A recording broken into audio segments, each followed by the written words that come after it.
So how do you create a new project in Microsoft Visual Studio? So first you gotta run the Visual Studio, and then all you need to do is click on create a new project, and from here you can search for whatever template that you want to use. So for example, I'm gonna use the console app here. I'm gonna select it. Otherwise you can search for any specific template, then click on next. Now you can give it a name. So for example, I'm gonna leave it console app 4. Then you can choose a location where to save that. Now all you need to do is click on next button. You can also customize the solution name and place it in the same directory as the project.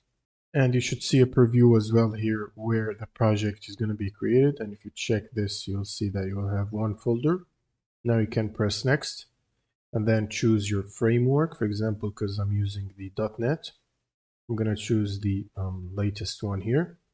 And then I'm going to click on create. And this should basically create my project. And it gives me this simple hello world output.